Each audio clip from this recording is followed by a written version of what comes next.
Defesa de Jair Bolsonaro tem 48 horas para explicar relatório da Polícia Federal e pedido de asilo político na Argentina. E você vai ver ainda.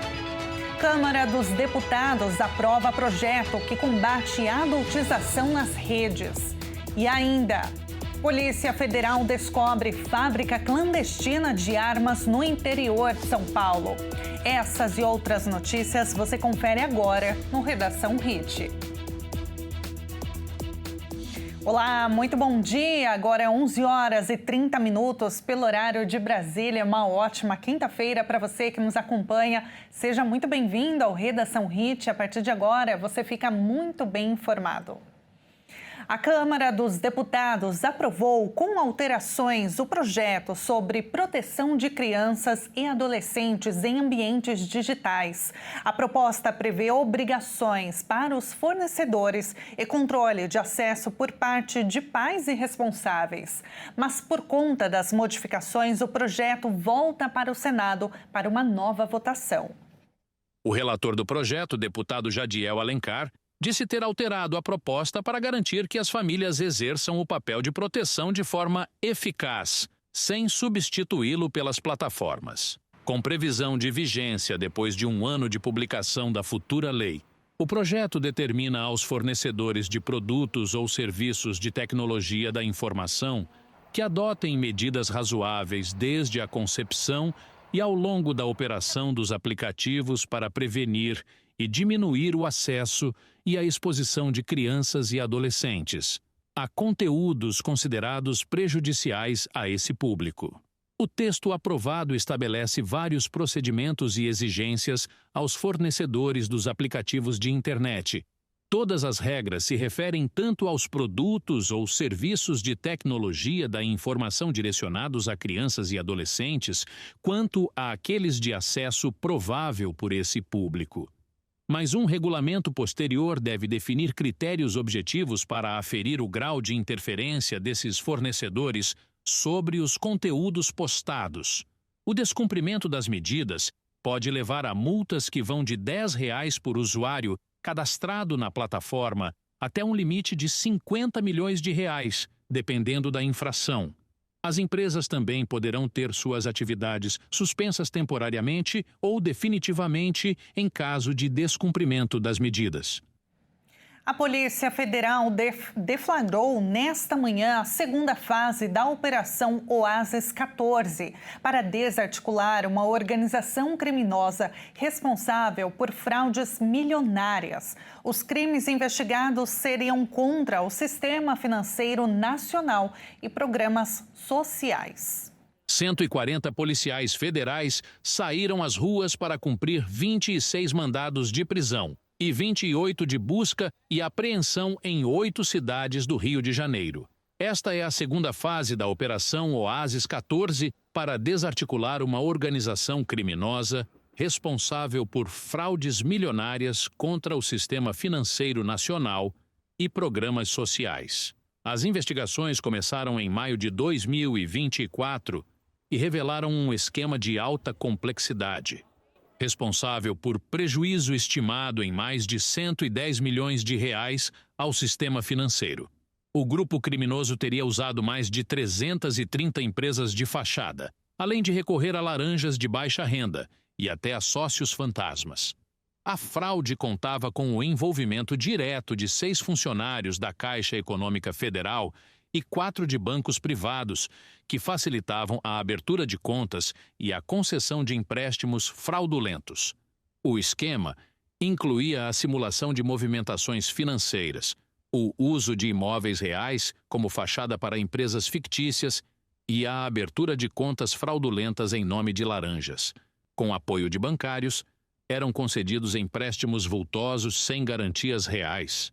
Somente em prejuízos diretos à Caixa, já foram documentadas 200 operações de crédito fraudulentas, totalizando R$33 milhões. Os investigados deverão responder por organização criminosa e estelionato qualificado, corrupção ativa e passiva, além de lavagem de dinheiro, em um esquema contra o Sistema Financeiro Nacional. Os donos da camisaria Colombo foram alvos de uma operação da Polícia Civil de São Paulo nesta manhã. A suspeita é de uma fraude milionária no sistema bancário e ocultação de patrimônio. A polícia cumpre 4 mandados de prisão temporária, incluindo dos donos da empresa de moda masculina, os irmãos Álvaro e Paulo Jabur Maluf. E a polícia também cumpre 12 mandados de busca e apreensão na capital paulista, Birigui e Avaré, no interior de São Paulo, além de Brasília. Segundo a investigação, o grupo é suspeito de transferir cerca de 21 milhões de reais e de ocultar patrimônio, aproveitando de uma vulnerabilidade em sistema bancário. A operação Fractal aponta que o esquema também tinha como objetivo ocultar patrimônio em meio a um processo de recuperação judicial, causando prejuízo a credores e também ao sistema financeiro nacional. E a Polícia Federal descobriu uma fábrica clandestina de armamentos pesados em Santa Bárbara do Oeste, no interior de São Paulo. A empresa produzia fuzis para facções de São Paulo e do Rio de Janeiro. 2 suspeitos foram presos enquanto descarregavam peças de armas em uma casa de cidade vizinha.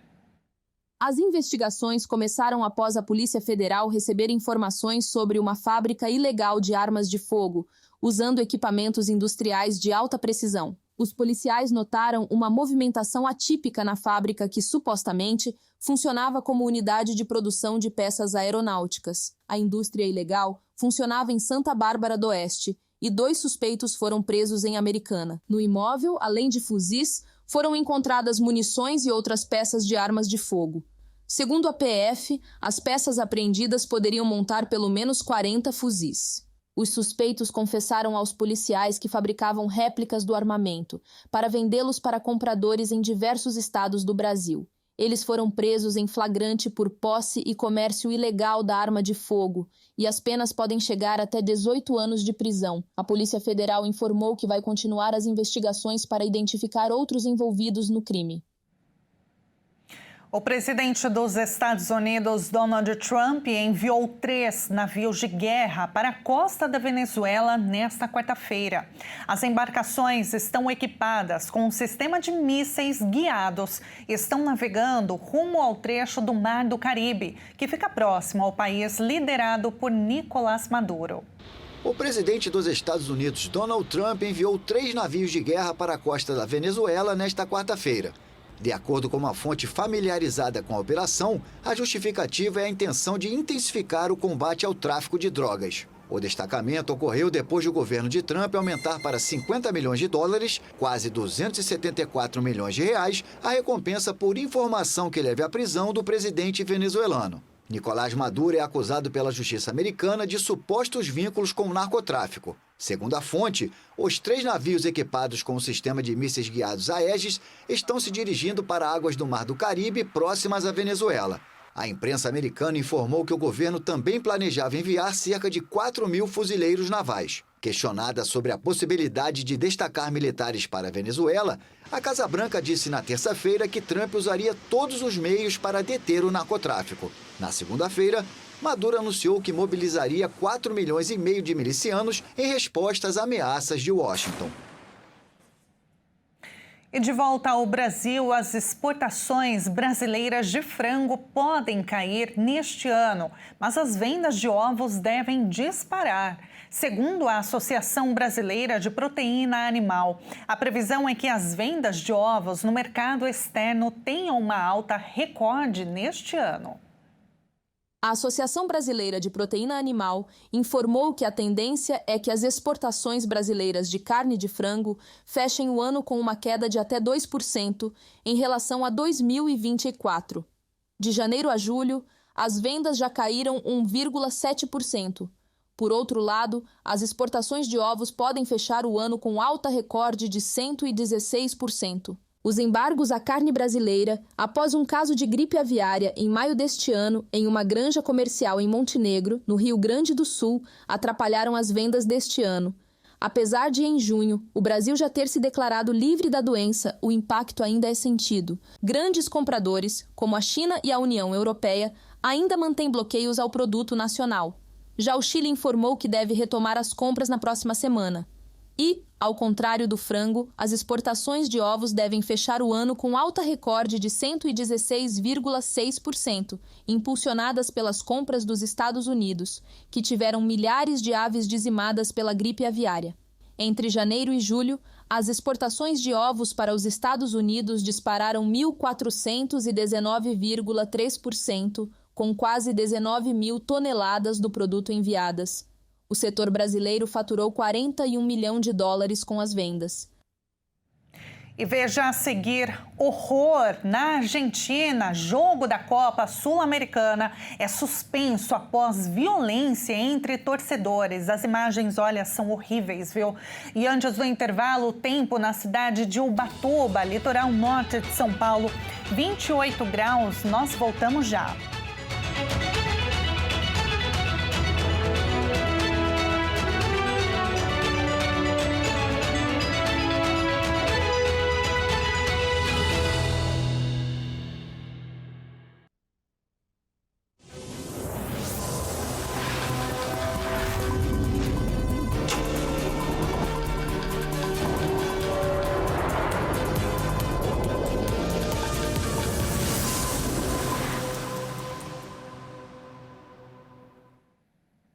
Nós estamos de volta agora no horário de Brasília, 15 minutos para o meio-dia.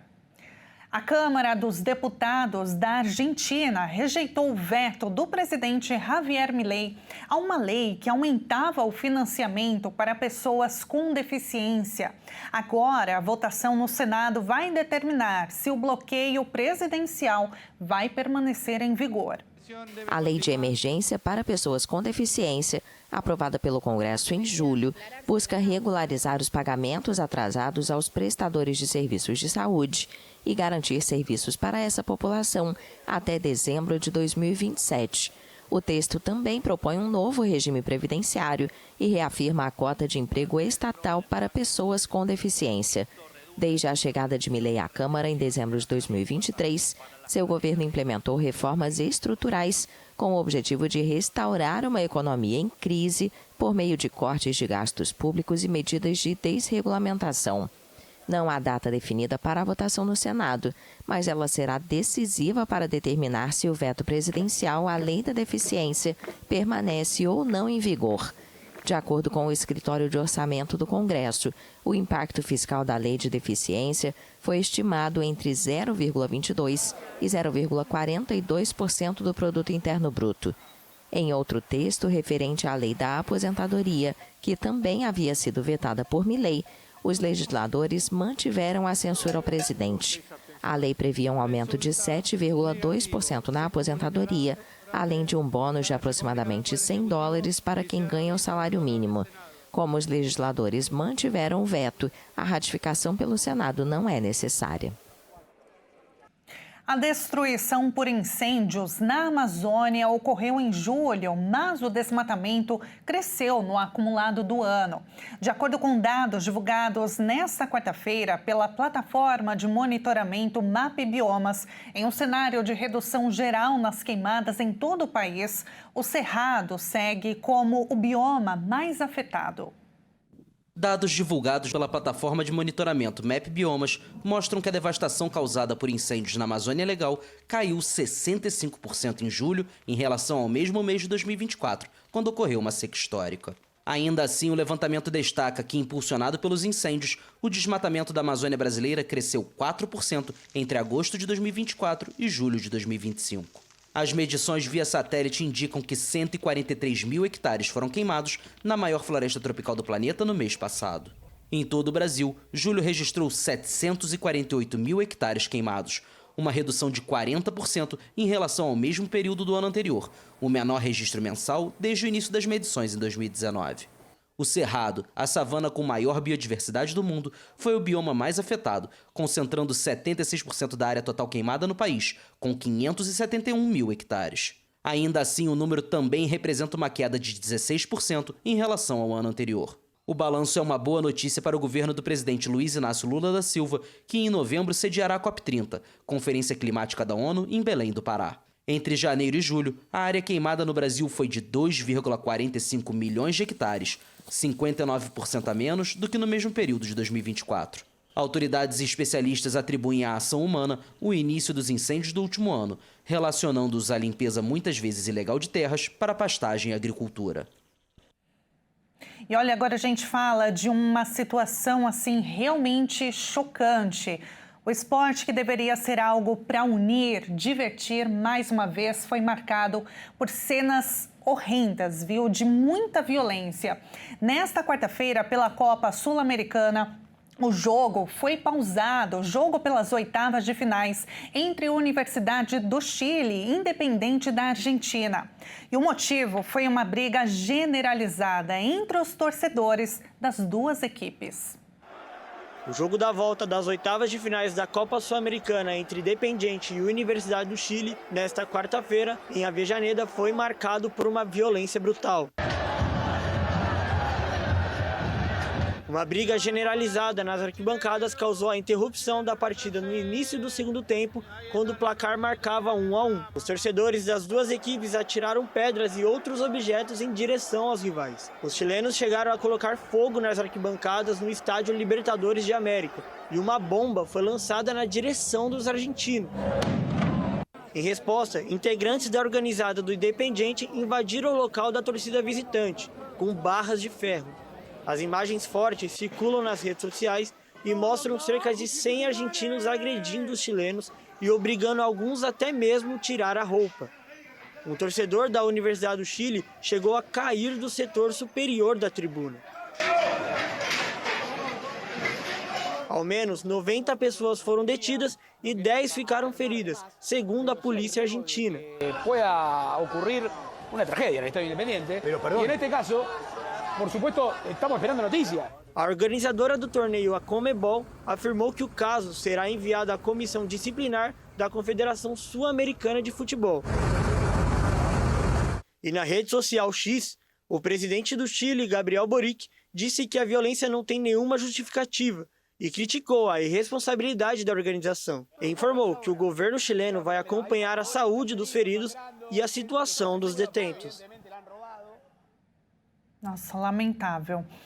Mudando de assunto, o setor aéreo brasileiro registrou em julho o maior número de passageiros transportados em um mês. A movimentação de viajantes é a maior desde o início da série histórica, em janeiro de 2000. Mais de 11 milhões e 600 mil passageiros viajaram em julho em voos domésticos e internacionais. A movimentação de viajantes é a maior em um mês desde o início da série histórica, em janeiro de 2000. As estatísticas do transporte aéreo no Brasil são do relatório mensal de demanda e oferta da Agência Nacional de Aviação Civil. Os dados são registrados pelas empresas brasileiras e estrangeiras de transporte de passageiros, carga e mala postal. Nos voos domésticos, que acontecem dentro das fronteiras do Brasil, em julho deste ano, foram transportados 9 milhões de passageiros, o que representa um crescimento de 5,9% em comparação ao mesmo mês do ano passado. Da mesma forma, o setor internacional também registrou recorde de movimentação, com 2 milhões e 600 mil passageiros, o que representa crescimento de 13,6% comparado a julho de 2024. E dados divulgados pela Organização Mundial do Turismo apontaram que o Brasil alcançou no ano passado a 5ª posição entre os destinos das Américas que mais recebem visitantes estrangeiros, superando a Argentina, que até então liderava na América do Sul. No ranking das Américas, o Brasil aparece logo atrás de Estados Unidos, México, Canadá e República Dominicana. E por falar em viagens, nós vamos agora para o sul do país conhecer um pouquinho de São José dos Pinhais, no estado do Paraná. Fundada em 1852, São José dos Pinhais é uma cidade histórica do Paraná, conhecida por sua importância econômica e cultural. O município teve origens em um povoado português em busca de ouro, o Arraial Grande, e foi elevada à cidade em 1897. O local é um importante centro industrial, com destaque para o setor automotivo, e também abriga o Aeroporto Internacional Afonso Pena.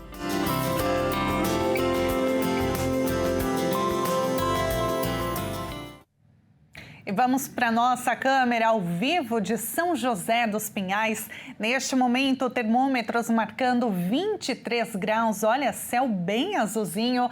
E a cidade ela é conhecida pela produção de hortaliças, frutas e legumes, sendo importante o centro agrícola da região metropolitana do Paraná. O município ele possui um patrimônio histórico e cultural diversificado, com museus e prédios históricos que contam a história do local. Na sua fundação, a cidade recebeu imigrantes italianos, poloneses e ucranianos que contribuíram para a diversidade cultural.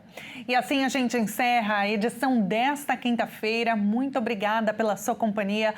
Um excelente dia para você. A gente se encontra novamente amanhã. Até mais.